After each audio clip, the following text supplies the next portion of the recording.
A good sign. Tango tossed his head back and emitted a long, bright neighing sound, which Masha joined in chorus.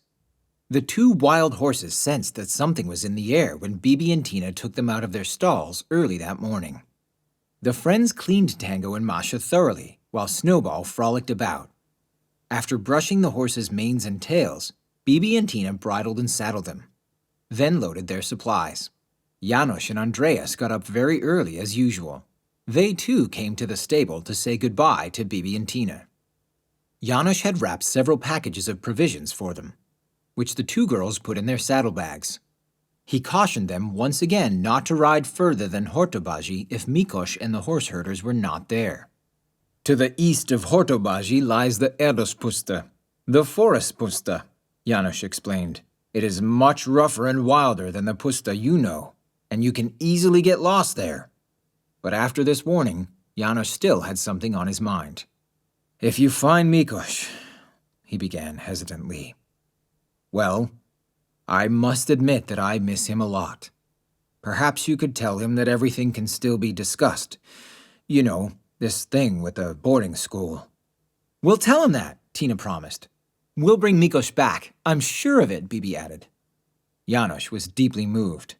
Oh, that would really just be the best, he sighed, and blew his nose forcefully into a big checkered handkerchief. He wished them good luck as they mounted their horses and rode off the farm. And you take good care of the two girls for me, Janosch shouted to Snowball. Arr, arr, he barked, dashing past Tango and Masha to lead the small group. Once more the girls waved goodbye. Janosch waved back, and Andreas waved his wide-brimmed hat. It was a glorious, sunny morning without a single cloud in the sky. The air was cool and a light, fresh breeze was blowing. Come noon, it would surely be as hot as the days before. Bibi and Tina rode at a leisurely pace, the right speed for a long trail ride. Tina pulled out the compass and waited for the needle to indicate their direction. It fixed on north, and Bibi and Tina looked for a marker on the horizon where they could find their bearings. Far away, they spotted a small hill that could serve as a reference point, and so the girls headed onwards in that direction as they rode. In the morning, they only took short breaks every now and then to drink a sip of water. It wasn't until they had reached the hill at noon that they decided to rest for a while. The girls removed the tack from their horses, set up a mobile paddock for them to graze freely, and spread out a picnic blanket next to the fence. Janosch had also thought of giving them supplies for Snowball. Tina emptied the dog food she had brought into an old tin bowl. Snowball inhaled it with a ravenous appetite, while Bibi unpacked a box of sandwiches from her saddlebag. After the girls had eaten their fill, they stretched out on the picnic blanket and looked up into the blue summer sky. Bibi was rather sleepy. Tina yawned as well, but figured it wasn't the best idea to take a nap in the blazing sun. The morning breeze had died down by now, and the heat was so intense that the two friends decided it was better to set off again. Bibi found it quite difficult to shake off her drowsiness. She thought she was daydreaming when a small town appeared in the middle of the puszta, bathed in the midday haze. The picture was strangely blurred, but she could distinguish between church towers and several houses. But Bibi was not dreaming. Tina had seen the little town too. The girls studied their map but found no place marked on it anywhere near.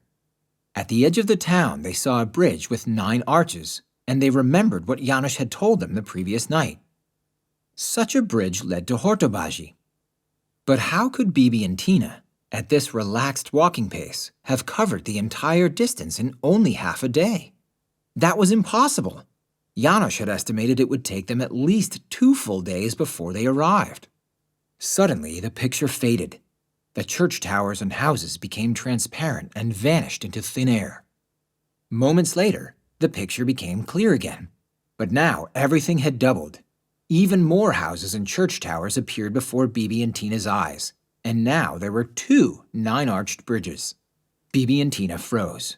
Snowball, Tango, and Masha also became restless at the eerie sight. The dog howled while the 2 wild horses snorted nervously. As fast as it had come, the illusion had disappeared again, and in front of the 2 riders lay once more the puszta's seemingly endless deserted landscape. Tina was the first to catch it. I think I know what we just saw." "You mean that was a delibob?" Bibi asked. "A mirage?" Tina nodded. "But don't take that as a bad sign," she warned her friend. Bibi shook her head. "Don't worry." She couldn't forget all of Andreas's talk about the delibobs. Further out on her ride across the steppe, she had to remember that Janosch and Mikosch had fallen out with each other on the very day that Andreas had seen such a mirage. "Nonsense," Bibi finally decided in silence. One has nothing to do with the other. But the delibob had led them astray, and Tina had to use the compass to correct their course. After a while, the ridge of the hills that Janosch had spoken of appeared in the distance. There, they would set up their first camp for the night. It took them the whole afternoon to reach the woods at the foot of the ridge. A stream rippled in the shade of old oak trees, and they followed its course to the spring. It was wonderfully cool there. Snowball guzzled greedily from the stream. Tango and Masha were also thirsty after the long ride through the scorching heat. Tina had chosen a nice place for the tent and spotted where they could build a campfire near the bank of the creek. But first the girls wanted to take a break. They took off their riding boots, rolled up their pants, and let their feet dangle in the cool water. Meanwhile, Snowball romped along the stream, scared a water bird, and bolted after a rabbit, which quickly disappeared in its burrow under a tree root. At once, Snowball burst into a fit of barking. "What is it, Snowball?" cried Tina. Perhaps the dog had sensed danger? But there was nothing to be seen in any direction. Snowball wouldn't stop. Perhaps he wants to show us something, Bibi thought. The two girls got up and sauntered over to the anxious dog, who now ran back and forth, tail wagging, always circling around the same spot. The grass was a bit flattened, and Bibi saw that there was something lying on the ground. It was a pocket knife. Bibi recognized it immediately. A squiggly M was engraved in the handle. Bibi shouted, "Tina, it's Mikosch's knife!"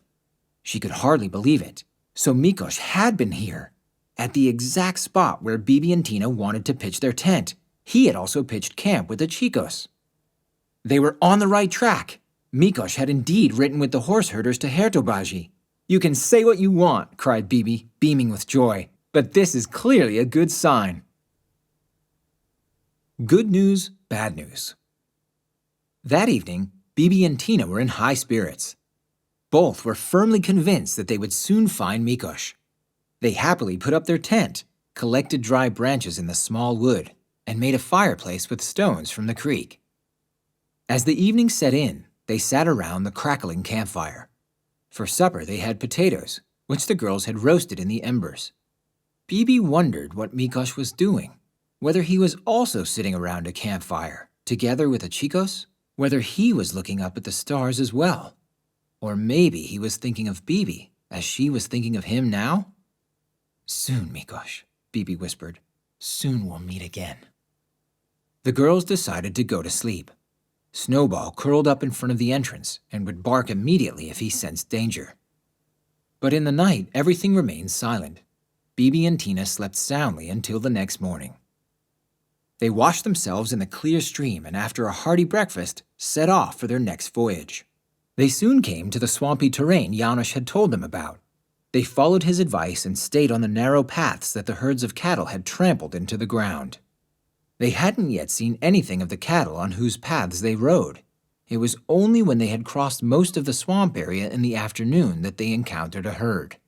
These were Hungarian steppe cattle, mighty animals, towering over Tango and Masha by a full head length.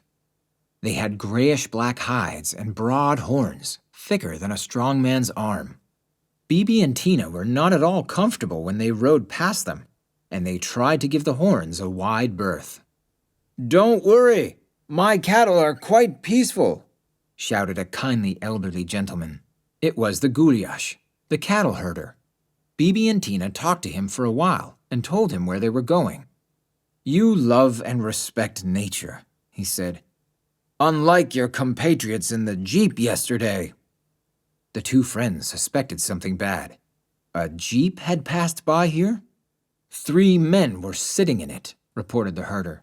"They lassoed my animals." There was no doubt.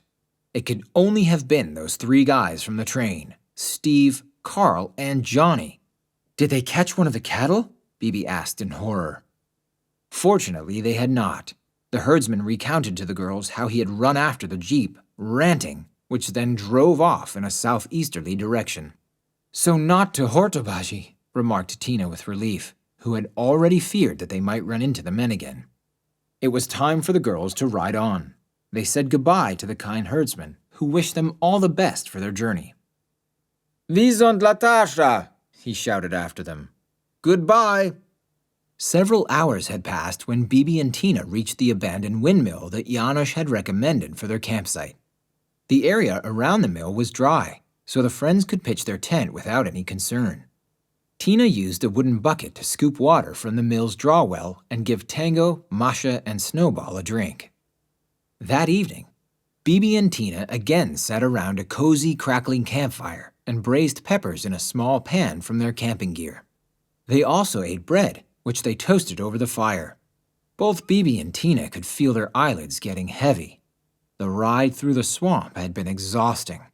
Although it wasn't late, they decided to go to bed. They put out the fire and slipped into their tent. Despite her exhaustion, it took Bibi a while to fall asleep. Tomorrow they would reach Hortobaji. Tomorrow she might see Mikosch again. Tomorrow... With this thought, she finally fell asleep. The next morning, Bibi was too excited to eat any breakfast. Tina managed to persuade her to have a cup of tea and a slice of bread with the delicious pusta honey that Janosch had given them. But as soon as they were finished, Bibi was eager to leave their lovely windmill campground behind. After the two friends had groomed and bridled the horses, they stowed the camping equipment in their saddlebags and set off for their last leg of the journey. They always followed the compass eastwards, as Janosch had told them. The wind had picked up a bit, and the route was pleasant to ride. The way led them through gentle hills with lush green meadows. After about 2 hours, Bibi and Tina came to a river, and only a little while later, the small town they had seen in the mirages appeared in the distance. Hortobaji. At noon, they reached the famous 9-arch bridge, which crossed high above the water. Once in the town, they found themselves caught in the colorful hustle and bustle of a weekly market. Bibi and Tina, leading their horses by the reins, made their way carefully through the crowd. Snowball did not leave their side. They asked a potter for the address that Andreas had written down on a piece of paper, but the man could not understand them and shook his head. The girls had better luck at a vegetable stand. The farmer's wife showed them the way using wild gestures. Bibi and Tina thanked her and were soon glad to get out of the horde. Tango and Masha were already restless, and even Snowball didn't feel comfortable around so many people. They had understood the directions correctly. On a street sign, they read the same name that was on their note, and at the far end of a narrow alley they finally found a house with a matching number. An elderly woman was weeding the front garden. When she heard the clatter of horses' hooves, she looked up from her work, face beaming. "Baba Boxberg and Tatjana Martin from Szendrö Stud?" she asked. Bibi Blocksberg," Bibi corrected her. "And Tina Martin," Tina added. "Ervendek, how do you do?" shouted the woman warmly. "My name is Erzsébet, or perhaps more simply for you, Elizabeth." She opened the garden gate and invited them in. On her property, she kept some chickens, a sheep, and even a cow. The stable behind the house was big enough to accommodate Tango and Masha. When the horses were taken care of and well housed in the stable, Elizabeth led Bibi and Tina into the house. A sofa bed was already prepared for them in the guest room. The girls unloaded their belongings and freshened up before joining Elizabeth at the old farmer's table in the living room. Andreas' sister came out of the kitchen carrying a large oven dish, steaming and sizzling with the irresistible, delicious scent of chasa morja, the Hungarian version of pancakes. "Well, you two?" Elizabeth asked. "Surely you have not eaten properly." She could tell by the tips of their noses that they were hungry, and Bibi and Tina dug in straight away. Oh my, this is delicious, Bibi munched with her mouth full. Despite her hunger, she hadn't forgotten the question that was most on her mind.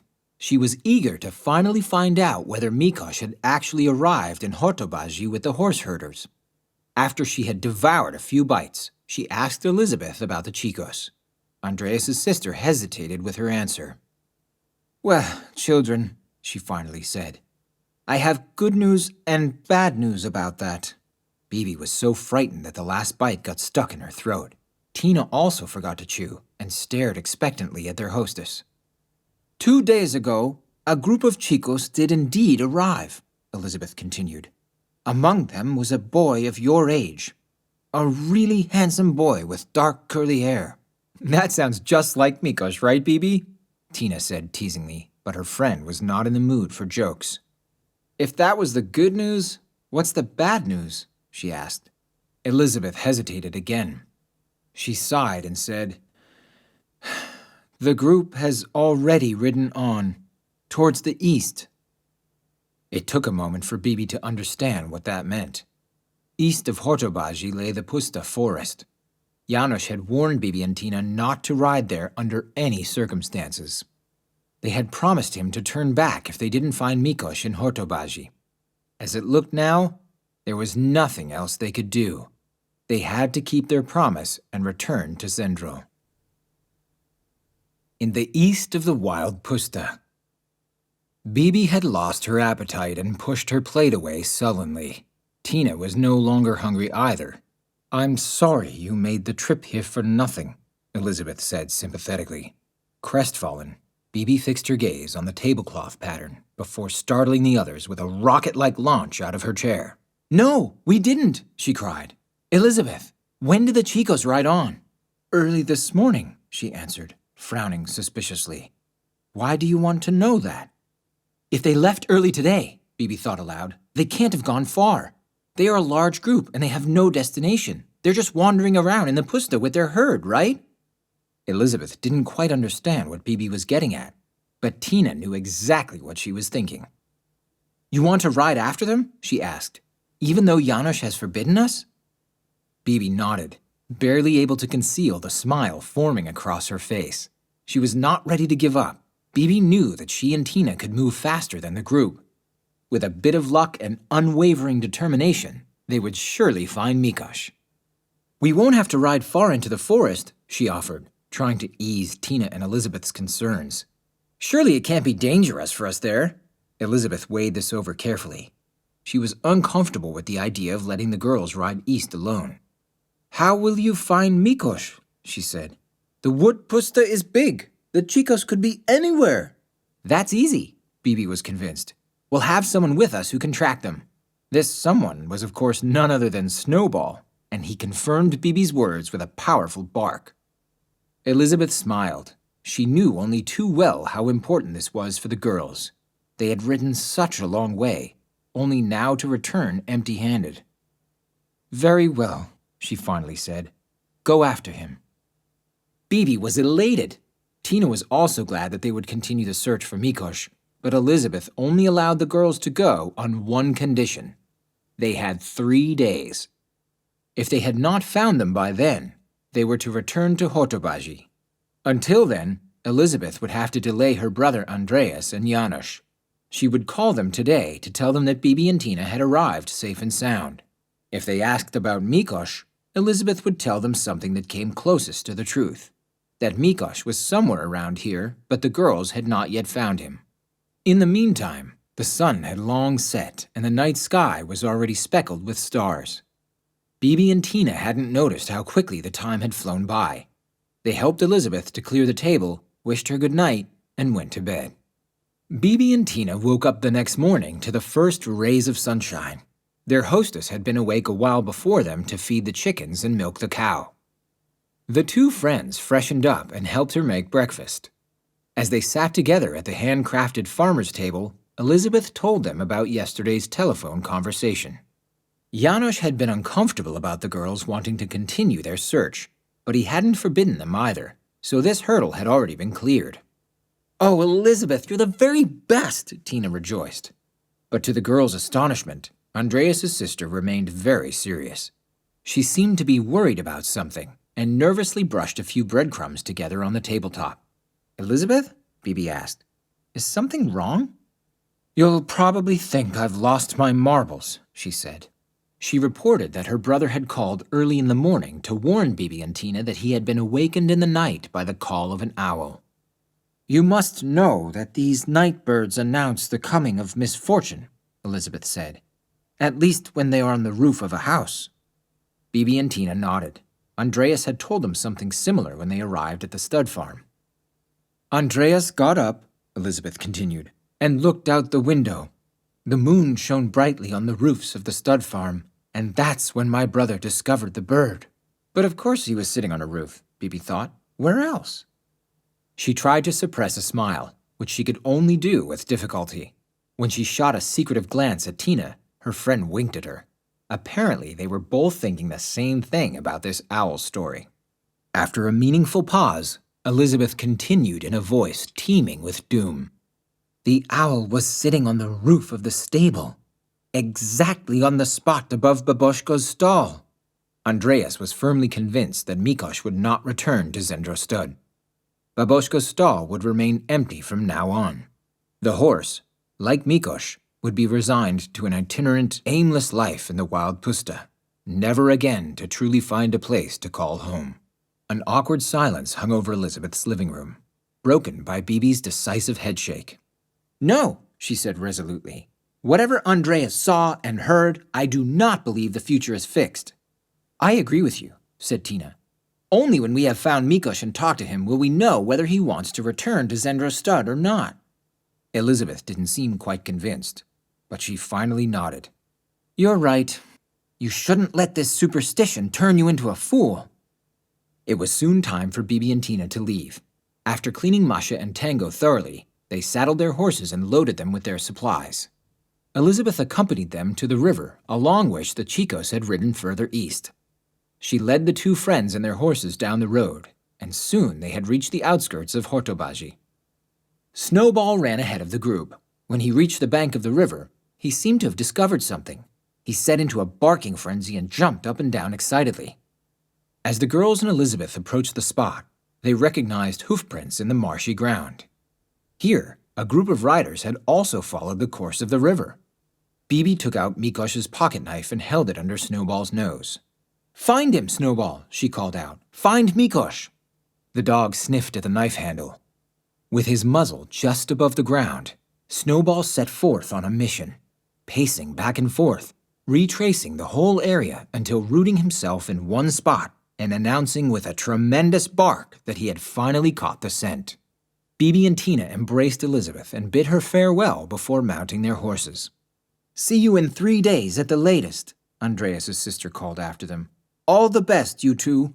"Goodbye, Elizabeth," Bibi and Tina called back. "Thanks for everything." Bibi and Tina followed the hoofprints throughout the morning. The Chicos had kept close to the shore, but around noon the ground had turned to gravel, then rocks, until large boulders eventually blocked their path. The horse herders had not been able to ride on here either.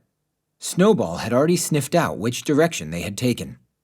They had ridden out onto the plain, where they'd left a clear trail in the high puszta grass. Bibi and Tina rode on for another hour or so until they reached the foot of a hill. There, the Chicos had likely taken a rest and eaten lunch. Snowball ran barking around a place where, at the remains of a campfire, the grass was flattened and Mikosch had apparently been sitting. Bibi took a seat very close by. While Tina lit a fire, Bibi looked longingly over to Mikosch's seat. Not more than a day ago he had sat there and talked to the Chicos, probably about the herd they were driving across the puszta. Possibly also about problems one of the horses had, and maybe also about which direction they should follow. Did he ever think about Bibi? Had he ever been lost in thought, like she was now, wondering what she was doing? And had he perhaps also overheard a question that one of the Chicos had asked him, just as Bibi now overheard the question that Tina had asked her? Bibi got up. "What did you say?" "Nothing important," laughed Tina. "Just whether to warm you up some of the pancakes that Elizabeth gave us." "I'd love some," answered Bibi gratefully. Andreas' sister had stocked them with plenty of food. Pancakes from last night, cheese, hard-boiled eggs from her own chickens, peppers from her garden, home-baked bread, and a few portions of stew. Tina carefully sat down beside Bibi holding 2 plates of delicious steaming pancakes. With a ravenous appetite, the girls devoured the food while Snowball gnawed on a calf's bone. It was not quite as hot as the days before. The weather report Elizabeth had heard on the radio that morning warned of a thunderstorm, but the clouds moving across the sky were not the type for rain. Perhaps, at least the girls hoped so, the storm had passed them by. Bibi and Tina hadn't met a soul since they left Hortobaji. They were so relaxed being all alone that they both jumped in alarm when a voice bellowed over the tall grass. "Hey, hey, hey!" someone shouted. It sounded a lot like Mikosch when he would cheer for Baboshko. Bibi's heart suddenly raced. It wasn't Mikosch, and she knew it. His voice sounded completely different. But maybe it was one of the Chicos? Perhaps they were there on the other side of the hill. Didn't she hear the thunder of hooves? And the snorting and neighing of horses? Something was strange. Bibi thought she heard the sound of an engine, and certainly none of the Chicos had a car. She looked at her friend Tina, who had heard the shouting as well. Snowball perked up his ears, and when the girls jumped up and ran up the hill, he left his bone and ran after them.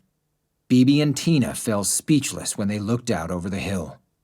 On the other side stretched the vast plain of the Puszta, over which they could see a herd of wild horses galloping. A car chased after them, a bright green Jeep. 3 men sat in it. One of them, a wiry guy in a jogging suit, was leaning far out the window, twirling a lasso in his hand and shouting, "Hey, hey, hey!" Bibi and Tina looked at each other in shock. There was no doubt that the 3 men were Steve, Carl, and Johnny, and they were hunting wild horses. The storm. Snowball gritted his teeth as the hairs on the back of his neck bristled. He growled at the distant Jeep racing across the Puszta. Bibi and Tina watched in horror as the car came ever closer to a wild foal. Johnny had already lassoed it while the foal neighed in panic. His mother ran close beside him and tried to shield her little one from the danger, but Steve swerved the Jeep between the 2 horses and pushed them apart. "Now, Johnny!" he commanded. Bibi and Tina were paralyzed with fear and bewilderment as they witnessed the terrible chase. "You have to do something, Bibi!" Tina rebelled in rage. "Yes," thought Bibi, "I will." She thrust out her hands and shouted, "Eeny, meeny, horse's mouth, release the foal and lasso yourself! Whiz, whiz!" Little sparkling stars whirled around Bibi's fingers with a pling-pling sound and flashed over the Puszta to the green Jeep. Johnny had just thrown the lasso and the noose was almost around the little foal's neck when the rope suddenly snapped back. It spiraled for a brief moment high up in the air before shooting back down and winding itself over and over around Johnny, until from the girl's vantage point, he looked like a human hot dog. "Harry, what the heck is—" he shouted, before the rope tied him so tightly from head to toe that he could no longer make a sound. Steve looked at his buddy in utter amazement and slammed on the brakes so abruptly that the big package, which was now a lassoed-up Johnny, slowly tipped over and fell out of the Jeep with a thud. The little foal was already far away with his mother and the rest of the herd. Steve and Carl stared after the cloud of dust in which the wild horses had galloped away. Their gaze wandered back to Johnny, who lay tied up on the ground behind them. They jumped out of the car and hurried to his side. The girls cheered. Bibi had done it. The little foal was saved. "That'll teach them a lesson," said Tina. "But let's get out of here. I've had enough of those guys." Bibi had to agree with her friend. She, too, wanted to avoid any further confrontations with them. The 2 girls quickly packed their things together, put out the campfire, and climbed into the saddles. Snowball picked up the pace again and ran in front of Bibi and Tina. The trail of the Chicos led in an arc around the hill and then straight across the plain, far away from the Jeep with the 3 poachers. In the meantime, dark clouds had appeared in the sky. Unfortunately, the weather forecast seemed to be right. In the distance, Bibi and Tina spotted remote showers of rain falling on the Puszta. The wind was gathering momentum, with an occasional sharp gust whistling around the girls' ears. Scattered trees appeared on the horizon, gnarled old oaks that the wind had shaped over many years. When Bibi and Tina reached them, they saw that more trees followed behind, standing ever closer together, leading them into the middle of a dark forest. So there they were, in the Erdős-Puszta, The wild forest puszta, and they still hadn't caught up with Mikosch.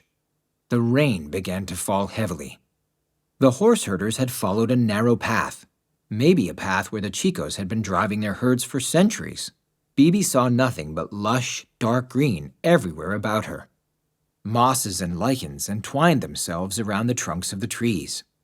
From the branches, creepers hung down to the forest floor, and in the undergrowth, giant, fallen trees decayed in the impenetrable thicket. At last the forest thinned out, revealing a canyon lined with jagged rocks. A small river meandered through the middle.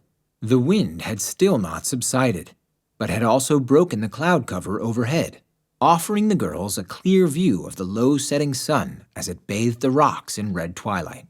Bibi and Tina had not even noticed how late it was. They searched for a place to camp for the night and pitched their tent beneath a few large rocks, well protected from the wind and rain. The horses also had a safe place nearby. The friends warmed up a portion of Elizabeth's stew on a gas burner, but as soon as they had finished eating, all they wanted was to climb into their tent. After wishing Tango and Masha good night, they quickly crawled into their sleeping bags. The night became one long bad dream. Strong gusts of wind whistled forcefully through the valley, howling around the rocks and shaking the tent walls. Snowball, who had always lain outside as a faithful watchdog, fled under the canopy. He whimpered so heartbreakingly that Tina finally brought him inside. After midnight, the rain set in again, and this time it wasn't only brief showers. Torrents poured down in full force onto the roof, and Bibi and Tina were awakened again and again by the loud clapping and crackling of the rain.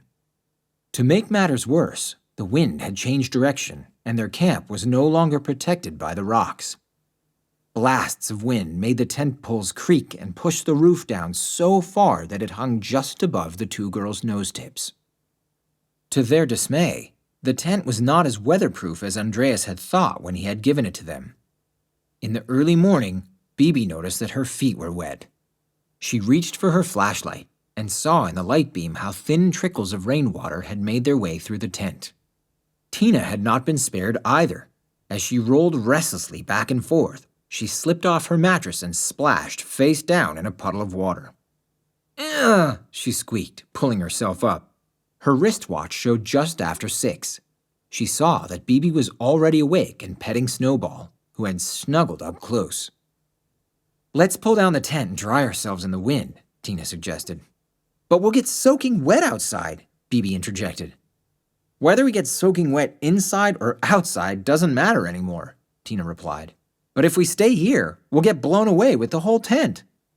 Packing the saddlebags took longer than usual. Snowball jumped around excitedly in the girls' way, and the fluttering of the tent walls began to eat at their nerves. It was an unpleasant thought to have to venture out into this storm, but they had no choice. A new squall pressed the roof down again and slammed the tent pole against Bibi's head. To their horror, the girls heard one of the ropes that anchored the tent to the ground tear outside. "Quick, Bibi!" cried Tina against the rattling of the tent walls. "This is an absolute emergency! You have to save the tent!" Bibi did not hesitate for a moment. While the girls were still rushing out into the storm with their bags through the tent entrance, Bibi had already stretched out her hands and called out, "Eeny, meeny, cotton rags! Pack the tent in saddlebags! Whiz, whiz!" With a ping-pling, the witch's stars lit up brightly. They whizzed from Bibi's fingers to the tent, and at once all the pegs flew up and out of the ground. The tent canvas inflated in the wind and spread out for just a moment, then folded up into a handy package in seconds before disappearing with the poles and pegs into the saddlebags. While Tina ran around the rock with the luggage, Bibi took care of the horses. Tango and Masha whinnied nervously. They had pressed themselves close to the rock face, where they had been spared the worst of the bad weather, but the lashing rain and the noise of the wind frightened them. Bibi had to calm them well before they let her lead them away. Only when they were all together on the other side of the rock in safety could the two girls breathe a sigh of relief. The rain fell diagonally from behind in the strong wind, allowing them to navigate with only somewhat less difficulty. Exhausted, Bibi and Tina let themselves fall to the ground. They were dog-tired and soaked to the skin. For a while, they didn't speak a word. They knew they had to turn back as soon as the storm had passed. They didn't know what the weather would be like in the next few days, but they couldn't take the risk of getting caught in such a storm again. They could be glad that nothing worse had happened to them, that they had only gotten wet and hadn't been able to sleep. How easily Tango and Masha could have panicked. Then they would now be sitting there without their horses, in the middle of the forest puszta. The two friends knew what it meant if they stopped the search. They would probably not get a second chance to look for Mikosch. Even if Janosch gave them another 3 days, before they reached this valley again, the Chicos would be long gone. Bibi tried in vain to suppress a sob. "Farewell, Mikosch," she thought. "I will never see you again."